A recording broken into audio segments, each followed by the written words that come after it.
Selamat siang pendengar, terima kasih masih bersama Pro 1 Radio Republik Indonesia Bukit Tinggi 97,2 FM.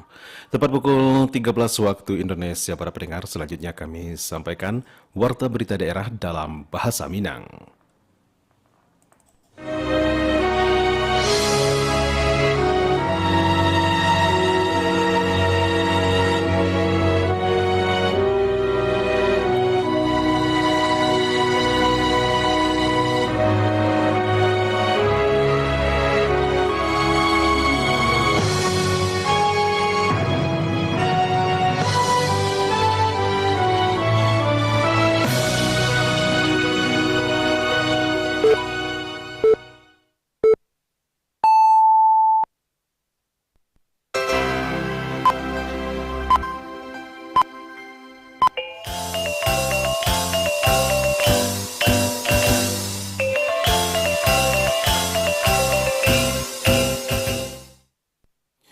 Selamat siang dan sana pandanga Radio Republik Indonesia Bukit Tinggi Jo Berita Daerah dalam Bahasa Minang.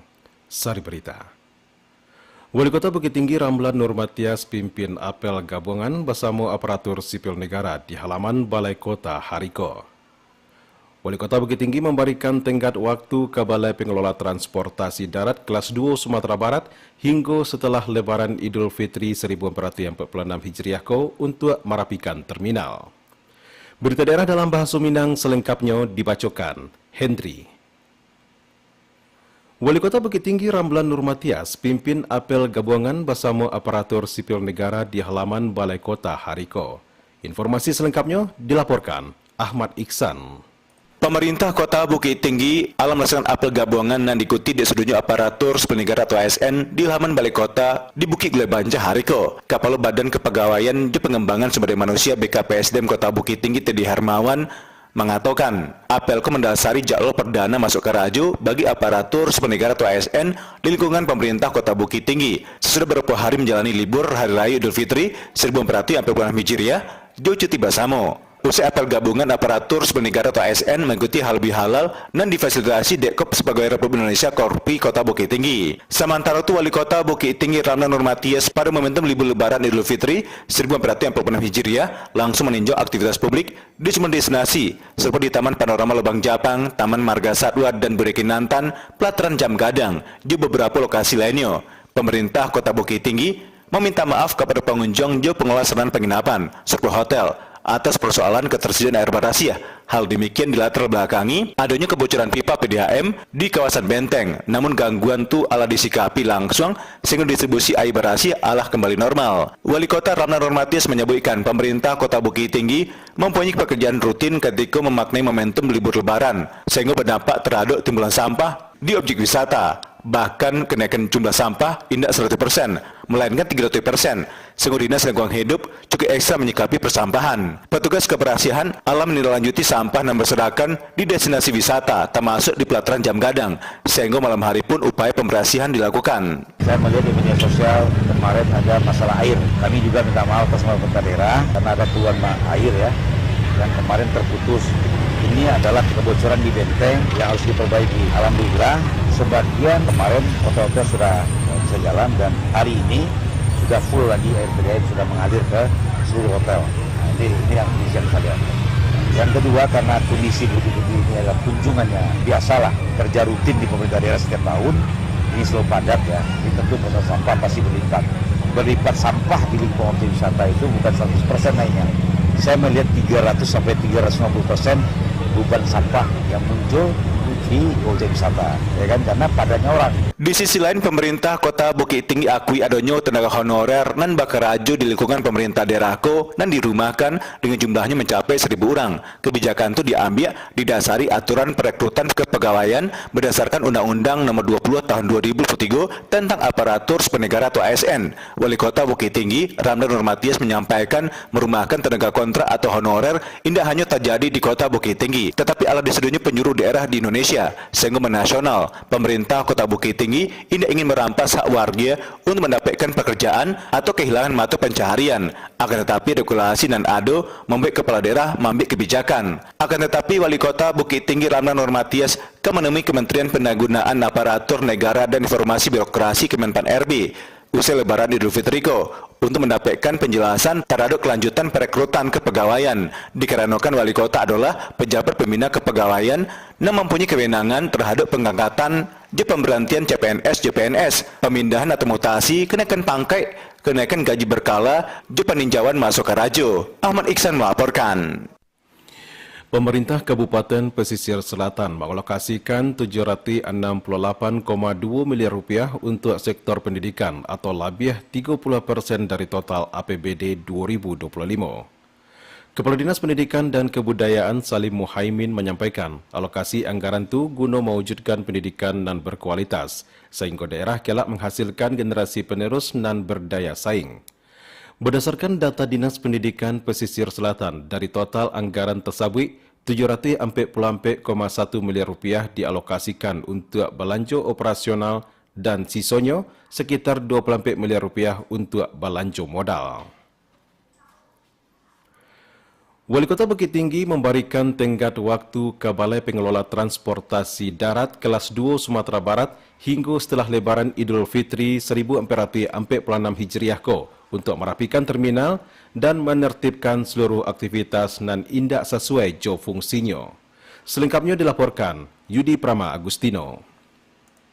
Wali Kota Bukit Tinggi Ramlan Nurmatias mengungkapkan kekecewaannya terhadap kondisi terminal tipe A Simpang Awa dan semakin indak teratur. Terminal nan berada di bawah pengelolaan Balai Pengelola Transportasi Darat atau BPTD kelas 2 Sumatera Barat itu dinilai indaklah berfungsi sebagaimana mestinya. Ramlan Nurmatias menyampaikan kegusarannya saat berbicara kepada awak media dan menegaskan bahwa terminal seharusnya digunakan sebagai tampik naik turun penumpang, jo artian indak dolai fungsi lain untuk kawasan tersebut. Sajak pengelolaan dialihkan ke pemerintah pusat melalui Undang-Undang Nomor 23 Tahun 2004 Balai tentang pemerintah daerah dan Keputusan Menteri Perhubungan Nomor 109 Tahun 2009 Balai tentang penetapan lokasi terminal penumpang tipe A di seluruh wilayah Indonesia, seharusnya kondisi terminal menjadi lebih baik, rapi dan teratur. Menurut Ramlan Nurmatias, kenyataan di lapangan menunjukkan hal sebaliknya dan dahulu di Undang-Undang Nomor 23, terminal tipe A itu dikelola di pemerintah pusat. Ramlan Nurmatias mengaku kecewa dek terminal kini kehilangan fungsi utamanya dan juga kondisi itu adalah dikomunikasikan langsung jo Kepala BPTD Sumatera Barat.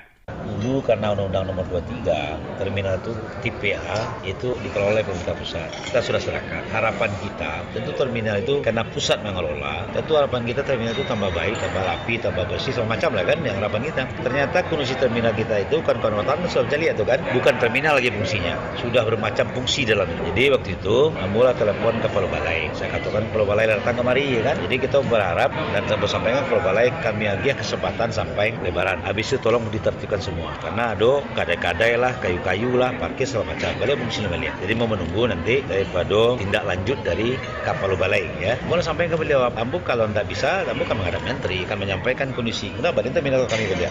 Sebagai tindak lanjut, Ramlan Nurmatias meminta Kepala BPTD Sumatera Barat untuk segera menangani permasalahan terminal tipe A Simpang Awa tersebut. Ramlan Nurmatias memberikan tenggat waktu hingga setelah Lebaran Idul Fitri 1446 Hijriah untuk merapikan terminal dan menertibkan segala aktivitas dan indak sesuai jo fungsi terminal. Yudi Prama Agustino melaporkan. Arus balik Lebaran Idul Fitri 1446 Hijriah jalan lintas Manggopoh dari Simpang Ampe hingga Kindali Kabupaten Pasaman Barat ramai lancar. Kepala Dinas Perhubungan Pasaman Barat Bakharudin mengatakan perusahaan otobus ALS Jo Pastra mendominasi keberangkatan di terminal jo penumpang 75 orang per hari ke Medan, Sumatera Utara. Lalu tujuan Pekanbaru rata-rata penumpang 120 orang per hari jo berbagai jenis merek bus di terminal Simpang Ampe maupun ado nan naik di jalan. Sekolah Dasar Negeri 02 Awakuniang Kota Bukit Tinggi akui menggunakan sistem pembelajaran hybrid kepada siswanya di tengah masa libur panjang Lebaran tahun ke. Berikut laporan Alwan Ahmad Fauzan. Sekolah Dasar Negeri SD 02 Aur Kuning Kota Bukit Tinggi memastikan peserta didik tetap optimal mandapean sarana pembelajaran selama liburan Lebaran Idul Fitri 1446 Hijriah 2025. Kepala Sekolah Dasar Negeri SD 02 Aur Kuning Kota Bukit Tinggi Rahmat Fuad Kapado RRI mengatakan, berdasarkan hasil koordinasi Rapek Dewan Guru Basamo Paguyuban Jo Orang Tua Murid Kiniko, pihaknya alam memformulasikan pembelajaran non-efektif Jo efisien, sehingga capaian pembelajaran siswa tetap berjalan efektif di masa liburan panjang Idul Fitri 1446 Hijriah 2025. Kepala Sekolah Dasar Negeri SD 02 Aur Kuning Kota Bukit Tinggi Rahmat Fuad juga menerangkan, kebijakan itu perlu dilakukan karena pada hari pertama masuk sekolah 9 April mendatang, siswa SD 02 Aur Kuning akan menghadap sejumlah kegiatan penting dan jadwalnya cukup berdekatan dengan masa awal masuk sekolah secara nasional. Seperti siswa kelas 6 akan menghadapi ujian pra-UAS di tanggal 14 April. Jo kelas 1 hingga kelas 5 akan menghadapi UTS semester 2 di lingkungan SD 02 Aur Kuning Kota Bukit Tinggi. Selama libur kita khusus di SD 02 mengaktifkan paguyuban untuk memberikan tugas-tugas kepada siswa kita.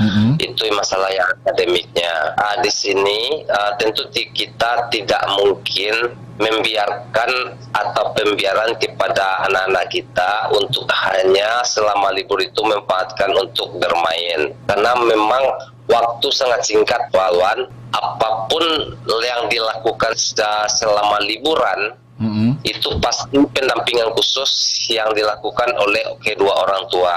Dengan demikian, Kepala SD 02 Aur Kuning Rahmat Fuad bersama jajaran guru akan tarwi memantau secara berkala perkembangan baraja peserta didik secara akademik maupun non-akademik bersama paguyuban Jo orang tua peserta didik. Dari Kota Bukit Tinggi, Alwan Ahmad Fauzan, RRI Bukit Tinggi melaporkan untuk Arana terkini siang Iko.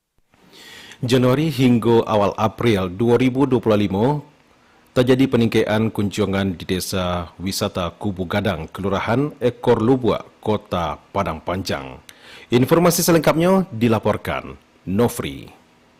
Desa Wisata Kubu Gadang nan berlokasi di Kelurahan Ekor Lubua, Kota Padang Panjang, pada awal tahun 2025 jumlah kunjungan wisatawan mengalami peningkatan daripada tahun sebelumnya. Wawan, salah seorang penggiat desa wisata, mengatakan salah satu penarik kunjungan yakni Desa Wisata Kubu Gadang pada tahun ko memiliki inovasi baru dibangunnya sebuah kafe yang terletak di tepi pasawahan. Jo dibangunnya kafe ko, inyo mengatakan berdampak positif terhadap pendapatan desa wisata ko. Selain itu, kafe ko juga membantu terhadap upaya peningkatan ekonomi warga, yaitu masyarakat sekitar dapat menitipkan usaha kue rumahan milik mereka.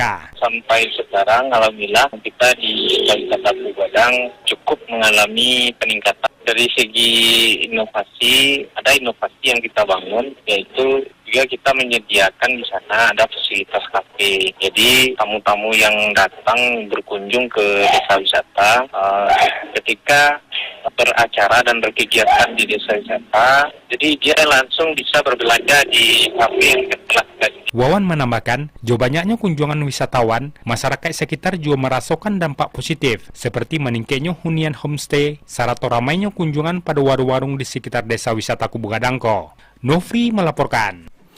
Wali Kota Pariaman Yota Balat mengatakan ajang pacuan kudo dan dilaksanakan di pemerintah Kabupaten Padang Pariaman di Kecamatan 7 Koto Sungai Sariak pada 5 Jo 6 April 2025 kepatang berdampak positif pada pariwisata di kota tersebut.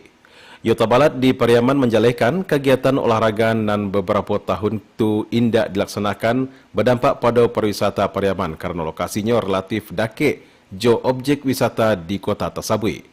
Sehingga lanjutnya, wisatawan akan berkunjung ke objek-objek wisata di Pariaman usai menyaksikan perlombaan kudo untuk beristirahat jom makan. Wakil Rektor 2 Institut Transportasi Jo Logistik Trisakti, Dr. Olfebri MM, kagumi sosok Andri Warman. Berikut laporan Joni Marbeta. Sosok Dr. Haji Andri Warman SOSMM meniti karir mulai dari seorang penjahit pakaian, politisi hingga menapaki karir sebagai mantan Bupati Agam 7 keberhasilan dari Andri Warman, biasa disapa AWR tu dikagumi dek sahabat konco palangkinyo Dr. Alfebri MM berasal dari Sorokamba ampe angke Kabupaten Agam tu nan kiniko sebagai wakil rektor Duo Institut Transportasi dan Logistik Jakarta. Menurut Alfebri, nan kiniko berusia 56 tahun beristrikan asal Magelang, Jawa Tengah dengan memiliki 6 orang anak tu bahwa AWR akrab disapanyo Dawen Salamoko ala dianggapnya sebagai kakak kerana Salamoko ala banyak membantu serta memberikan support dirinya bisa menyelesaikan pendidikan lewat beasiswa S2 di UNJ dan S3 di Universitas Jenderal Sudirman di Purwokerto. Bahwa dirinya kagum pada Dawen selain memiliki anak asuh yatim piatu dengan jumlah ratusan, juga keinginan kemauan keras dan ide nan luar biasa di Sorokamba dibuktian AWR ketika ketek naik sepeda mengelilingi ranah Minang Sumatera Barat. Juga dirinya melihat perjuangan AWR dari bawah dengan sepenuh hati dilakukan dan selaku anak muda justru indak setengah-setengah melakukan sesuatu nan dinginan. Sosok dari AWR tu juga dilihatnya sebagai seorang pejuang, pekerja keras, memiliki integritas dan sangat tinggi luar biasa serta hasian sejumlah ide dan cukup brilian. Kalau saya lihat sosok Pak Andri Warman itu, saya kan kenal dengan beliau itu dari kecil ya. Beliau itu orang yang benar-benar pejuang lah gitu ya, pejuang berkemauan yang keras gitu. Dan kalau saya lihat beliau itu selalu punya ide-ide yang brilian gitu ya, integritasnya tinggi lah gitu ya. Dan bukan hanya sekedar ide gitu ya, tetap beliau itu mampu melaksanakan, berhasil melaksanakan ide-ide tersebut gitu ya. Nah saya lihat itu waktu dari kecil saya udah tahu ya, beliau punya kemauan yang keras dan ada ide-ide yang bagus untuk kemajuan lembaga. Untuk anak muda sekarang ini yang perlu tekankan itu semangat doang ini, semangat doang. Saya dengan Pak Andri itu berjuang, saya sendiri juga berjuang karena saya melihat perjuangan Pak Andri gitu. Perjuangan itu benar-benar harus dengan sepenuh hati harus dilakukan, jangan setengah-setengah gitu. Saya ambil contoh, saya kuliah dulu, kan takut saya kuliah dulu, saya udah sampaikan tadi. Karena saya pikir saya nggak mampu ngambil S2 waktu itu. Tapi dengan semangat juang yang dimotivasi oleh Pak Andi, akhirnya bisa kita. Apalagi Trisakti biaya cukup mahal juga. Cukup mahal. Dan saya semuanya dapat beasiswa. Universitas Jakarta S2, kemudian juga saya di Universitas Jenderal Sudirman di Purwokerto. Udah saya anggap sebagai kakak saya sendiri gitu. Karena memang dari kecil sampai saya kerja itu memang ini Pak Andi lah, motivasi, bantuan dari beliau gitu. Itu yang bisa membuat kita berhasil. Satu lagi yang paling penting itu adalah disiplin. Gitu ya, harus rajin lah gitu ya, rajin dan terus kembangkan pengetahuan kita miliki dan pengetahuan yang sudah kita miliki kita udah diberikan beasiswa tentu harus kita teruskan ke anak didik kita gitu, kepada orang-orang lain dan semoga ilmunya juga berkembang dan juga ada pahala buat kita. Gitu. Juga kini AWR selain memiliki ratusan anak asuh berasal dari yatim piatu dan kalangan duafa, juga memiliki sekolah binaan nan ado. Juni Marvita mengabar untuk berita Minang pada siang hari ko. Dinas Perindustrian, Perdagangan, dan Ketenagakerjaan Kabupaten Agam menyatakan harga kebutuhan pokok normal di daerah itu dan ketersediaan masih aman usai Idul Fitri 1446 Hijriah. Kepala Dinas Perindustrian, Perdagangan, dan Ketenagakerjaan Agam Rio Eka Putra dampingi fungsional Dinas Perindustrian, Perdagangan, dan Ketenagakerjaan Agam Ruswandi di Lubak Basuang mengatakan dari hasil monitoring harga kebutuhan pokok normal dan indah ado kenaikan setelah Idul Fitri. Dirinya mengakui dinas tersebut setiap hari melakukan pemantauan ketersediaan serta harga bahan kebutuhan pokok di pasar. Bupati 50 Kota kukuhkan pengurus PBC suayan dalam halal bihalal dan syarat makna pelestarian adat jo kebersamaan masyarakat. Berikut laporan Irsyad. Bupati 50 Kota Safni mengukuhkan pengurus Persatuan Bodi Caniago atau PBC Nagari Suayan dalam acara Halal Bihalal. Kegiatan ko mengangkat tema penguatan kepedulian antar keluarga besar Bodi Caniago menuju kehidupan dan lebih baik. Bupati menyampaikan dukungan penuh terhadap PBC sebagai wadah pelestarian nilai adat, sosial, jo keagamaan. Tokoh-tokoh adat diajak untuk kembali aktif dalam mengajarkan adat kepada generasi muda. Pemerintah daerah berharap PBC dapat menjadi penggerak pembangunan jo pelestarian budaya di negari. Kelembagaan ko dinilai penting dalam menunjang kegiatan sosial jo adat masyarakat. Aku mewakili pemerintah Kabupaten 50 Kota sesuai yang dipaparkan, halal bihalal, silaturahmi, kaum Bodi Caniago harus sangat mendukung. Segala skema pun insya Allah juga akan perjuangkan itu bersama-sama. Mudah-mudahan itu adalah satu contoh bagi kaum-kaum yang lain. Acara halal bihalal juga menjadi ajang memperarek silaturahmi keluarga besar Bodi Caniago. Masyarakat diimbau untuk menjaga semangat kebersamaan demi kemajuan negari dan berakar pada kearifan lokal. Irsyad melaporkan. Sekian berita daerah dalam Bahasa Minang untuk siang hari ko. Berita daerah selanjutnya bisa didengarkan besok pagi pukul 6 waktu Indonesia Barat. Selamat siang.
Pro 1 RRI Bukit Tinggi 97,2 FM, kanal informasi dan inspirasi.